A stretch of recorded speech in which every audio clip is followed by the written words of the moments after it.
అరాచకం విధ్వంసానికి care of address Jagan అయితే అభివృద్ధి సంక్షేమానికి చంద్రబాబు చిరునామా అని ఆర్థిక శాఖ మంత్రి పయ్యావుల కేశవ్ అన్నారు.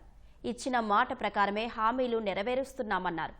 రాయలసీమ ప్రాంతంలో వైసీపీ ఉనికి కోల్పోయే పరిస్థితికి వచ్చిందన్నారు. అనంతపురంలో సూపర్ 6 సూపర్ హిట్ సభ ఏర్పాట్లను కేశవ్ పరిశీలించారు. ప్రజలకు ఇబ్బందులు లేకుండా వసతులు కల్పిస్తున్నామన్నారు. రాయలసీమలో మరింత పట్టు బిగించేలా సభ నిర్వహిస్తున్నామంటున్న మంత్రి పయ్యావుల కేశవ్తో మా ప్రతినిధి కృష్ణ ముఖాముఖి. భారీ బహిరంగ సభ మరికొద్ది గంటల్లోనే ప్రారంభం కానుంది. రేపు మధ్యాహ్నం ముఖ్యమంత్రి చంద్రబాబు, అలాగే ఉప ముఖ్యమంత్రి పవన్ కళ్యాణ్, అలాగే బీజేపీ నేతలు కూడా ఇక్కడికి వచ్చి మూడు పార్టీలు ఈ 15 నెలల కాలంలో ఏం అమలు చేశాయి ఏంటి అన్నది ప్రజలకు వివరించేందుకు సిద్ధమయ్యాయి. దీనికి సంబంధించి దాదాపు 60 ఎకరాల స్థలంలో భారీ బహిరంగ సభ ఏర్పాటుకు అన్ని సిద్ధమయ్యాయి. దీనికి సంబంధించి మరిన్ని వివరాలు వెల్లడించేందుకు మనతో ఆర్థిక శాఖ మంత్రి పయ్యావుల కేశవ్ ఉన్నారు. ఆయన అడిగి మరిన్ని వివరాలు తెలుసుకుందాం. సార్, కేశవ్ గారు చెప్పండి సార్, మూడు పార్టీలు కలిసి సభ ద్వారా అసలు ఏం చాటాలనుకుంటున్నాయి? ఒక పక్కన అటు రైతులు గోడు పట్టించుకోవట్లేదు, యూరియా సమస్య పెద్దగా ఉంది, ఉల్లి రైతులు గోడు పట్టించుకోవట్లేదు అంటూ విపక్ష పార్టీలన్నీ విమర్శనాస్త్రాలు కూడా సంధిస్తున్నాయి. మూడు పార్టీలు ఎన్నికలకి ఏ వాగ్దానాలతో అయితే వెళ్ళామో ఆ వాగ్దానాలు అన్నింటినీ నెరవేరుస్తూ ఉన్నామని చెప్పడానికి అనంతపురం జిల్లా వేదికని ఎంచుకోవడం జరిగింది. మూడు పార్టీలు ప్రజలకి ఏ రకమైనటువంటి ఐక్యతతో ఎన్నికలకు పోయాయో ఈరోజు అంతకన్నా బలమైనటువంటి ఐక్యత ప్రజల అభివృద్ధి కోసం పనిచేస్తూ ఉన్నాయి. మేము రాజకీయాల కోసమో, సీట్ల కోసమో, ఓట్ల కోసమో కలిసినటువంటి ఒప్పందం కాదు మాది. రాజకీయంగా ఈ రాష్ట్రానికి మంచి జరగాలి, ఈ రాష్ట్రం అభివృద్ధిలోకి వెళ్ళాలి అనేటువంటి ఒక తపనతోటి, ఆకాంక్షతోటి కలిసినటువంటి కూటమి మాది అని ఈ సంవత్సర పాలన కూడా రుజువు చేస్తూ ఉంది. ఆర్థికంగా అరాచకం, విధ్వంసం జరిగినటువంటి ఈ రాష్ట్రంలో గాడిన పెట్టడానికి కేంద్రంలో ఉన్నటువంటి మోడీ గారి ప్రభుత్వం మాకు చేయూతగా నిలవడం, ఇక్కడున్నటువంటి పవన్ కళ్యాణ్ గారు మా నిర్ణయాలకు బాసటగా నిలవడం, ఎంతో అనుభవం ఉన్నటువంటి నారా చంద్రబాబు నాయుడు గారు ఆక్సిజన్ పెట్టే స్థాయిలోకి ఐసీయూలో ఉన్నటువంటి రాష్ట్రాన్ని ఇప్పుడిప్పుడే బయటకు తీసుకొచ్చేటువంటి ప్రయత్నం చేయడం, ఇవన్నీ కూడా ప్రజలకు వివరించాల్సినటువంటి పరిస్థితి ఉంది. అరాచకానికి కేర్ ఆఫ్ అడ్డాగా జగన్మోహన్ రెడ్డి గారి పాలన నిలిస్తే అభివృద్ధికి కేర్ ఆఫ్ అడ్డాగా చంద్రబాబు నాయుడు గారి పాలన ఉంది.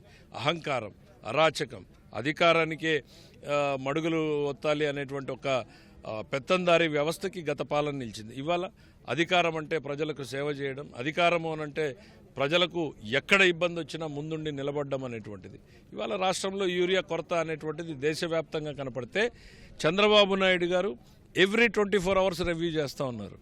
ఎక్కడ ఇబ్బందులు రాకుండా వేల టన్నుల్ని దిగుమతి చేసుకుంటూ రైతుల్ని కాపాడేటువంటి ప్రయత్నం చేస్తూ ఉన్నాం.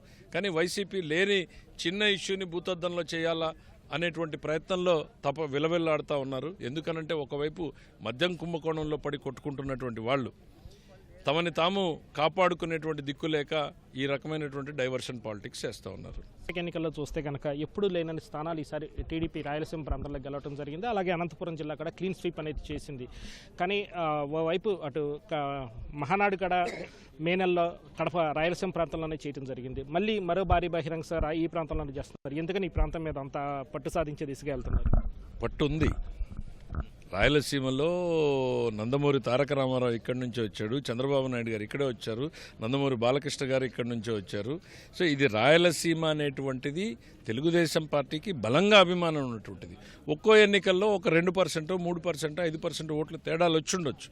తెలుగుదేశం పార్టీకి బలమైన పునాదులు. ఎందుకు అనంటే ఇది తెలుగుదేశం వచ్చిన తర్వాతనే రాయలసీమ రాజకీయాల్లో బీసీల ప్రాధాన్యత పెరిగింది.